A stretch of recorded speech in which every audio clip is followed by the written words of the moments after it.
Hello brothers, আসসালামু আলাইকুম। আশা করি যে যেখানে আছেন ভালো আছেন, সুস্থ আছেন। আজকে আমরা একটু মিডল্যান্ড ব্যাংক নিয়ে কথা বলবো।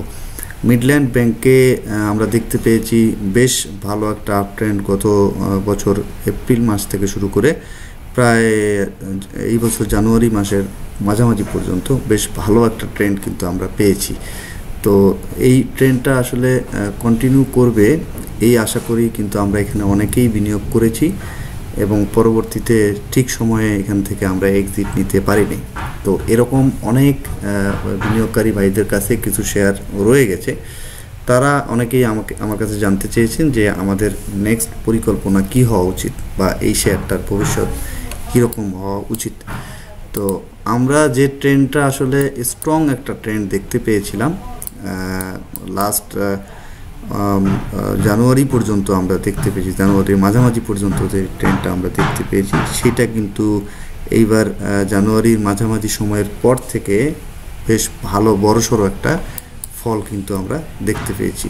তো এখন বিষয় হলো আমাদের এইখানে যাদের হলো শেয়ার অলরেডি হোল্ডিংয়ে আছে তারা আমরা কিভাবে এখান থেকে বের হতে পারবো বা সেফলি কীভাবে এখন এক্সিট নেওয়া যায়। তো মোটামুটি আমি আপনাদেরকে স্পষ্ট করে বললাম যে আমাদের যে ট্রেন্ডটা ছিল, স্ট্রং যে ট্রেন্ডটা ছিল, সেই ট্রেন্ডটা এখন আর নাই। এখন বর্তমান যে ট্রেন্ডটা আছে সেটা হলো বিয়ারিশ। এখন বর্তমান মেজর ট্রেন্ড এটার বিয়ারিশ। এখন এই মেজর ট্রেন্ডের ভিতরে কিন্তু কিছু আপস অ্যান্ড ডাউন থাকবে এবং হয়তো পুল ব্যাক দিতে দিতে নামবে, আমরা যেটাকে পুল ব্যাক বলি। আমি যদি চার্টে আপনাদেরকে একটু দেখাই যে সিনারিওটা কীরকম হতে পারে বা বিগত যে এই যে ট্রেন্ডটা চলতেছে বর্তমানে বিয়ারিশ ট্রেন্ডটা, সেইটার মুভমেন্টটা কীরকম সেটা যদি আমি আপনাকে একটু দেখানোর চেষ্টা করি। এইখান থেকে শুরু হয়েছে, একদম লাস্ট এখান থেকে শুরু হয়েছিল, তারপরে এখান থেকে প্রাইসটা নেমে আবার উপরের দিকে গেছে, গিয়ে এখানে কিন্তু একটা ডাবল টপ তৈরি করছে। ডাবল টপ তৈরি করার পরে প্রাইসটা আবার নিচের দিকে নামছে, নামার পরে কিন্তু কিছুটা পুল ব্যাক দিছে, কিছুটা পুল ব্যাক দিয়ে কিন্তু উপরের দিকে উঠেছে। তারপরে এখন কিন্তু একটা জায়গায় এসে এইখানে হয়তো কিছুদিন সাস্টেইন করবে, করার পরে কিন্তু অবভিয়াসলি এটা আবার একটা পুল ব্যাক দিবে। পুল ব্যাক দেওয়ার পরে সে কিন্তু আমাদের ধারণা, আমাদের অ্যানালিসিস বলতেছে এটা খুব বেশি সম্ভাবনা আছে পুল ব্যাক দেওয়ার পরে সে আবার নিচের দিকে চলে যাওয়া। তো এখন আমাদের যেটা এখন পরিকল্পনা হওয়া উচিত সেটা হলো যে বর্তমানে যেখানে প্রাইসটা আছে এইখানে কিছু আমাদের যদি প্রাইস বর্তমান যে প্রাইস আছে সেই প্রাইসের কাছাকাছি না থাকে বা বেশি উপরে থাকে, হয়তো অনেকের 20%, 25% লস এরকম হতে পারে। এরকম যদি থাকে তাহলে আমাদের একটা জোনে এখন একটা অ্যাভারেজ করতে হবে এবং এটা যখন পুল ব্যাক দিবে, পুল ব্যাক থেকে আমাদের কিন্তু প্রফিট নিয়ে হোক অথবা কম লস নিয়ে হোক এখান থেকে কিন্তু বের হয়ে আসাটাই ওয়াইজ হবে। তো এখন প্রশ্ন হলো যে আমাদের বর্তমানে এখানে যে ধরনের ট্রেন্ড আমরা দেখতে পাচ্ছি তাতে যেখানে আমাদের এখন অ্যাকুমুলেশন চলতেছে, এই জায়গাটা যদি আমরা অ্যাকুমুলেশন জোন ধরি তাহলে এই জায়গা থেকে আমাদের প্রাইসটা কোন পর্যন্ত উঠতে পারে এবং এখানকার স্ট্র্যাটেজি কী হওয়া উচিত, কোন জায়গায় আমাদের এভারেজ করতে হবে, কোথায় স্টপ লস নিতে হবে, এটা আমরা একটু দেখার চেষ্টা করব।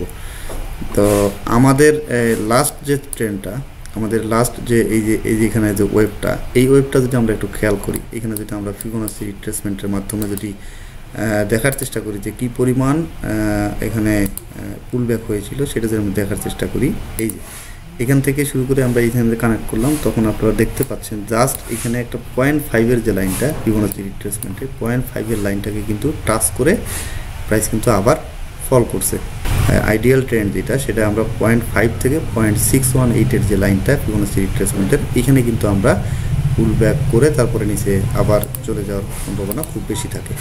ওইটাকে যদি আমরা রুলস মনে করি তাহলে ফিবোনাচিটা যদি আমরা এখানে ধরি, লাস্ট যে ওয়েবটা ছিল, লাস্ট কারেক্টিভ ওয়েবটা, সেই কারেক্টিভ ওয়েবটাতে যদি প্লেস করি তাহলে আমরা এখানে দেখতে পাচ্ছি যে 0.5-এর যে লাইনটা সেটা 24 টাকা 40 পয়সায়, অর্থাৎ আমরা এই 24 টাকা 40 পয়সা পর্যন্ত প্রাইসটা উঠতে পারে বলে আশা করতে পারি। মিনিমাম এটা 24 টাকা 40 পয়সা থেকে 25 টাকা 80 পয়সা, এই যে জোনটা, এই জোনের মধ্যে কিন্তু আমাদের প্রাইসটা উঠতে পারে। অ্যাকুমুলেশন জোন যদি এটা আমরা ধরি, এখান থেকে যদি অ্যাকুমুলেট করে প্রাইসটা পুল ব্যাক দেয় তাহলে আমাদের 24 টাকা 40 পয়সা থেকে 25 টাকা 80 পয়সা পর্যন্ত প্রাইসটা উঠতে পারে।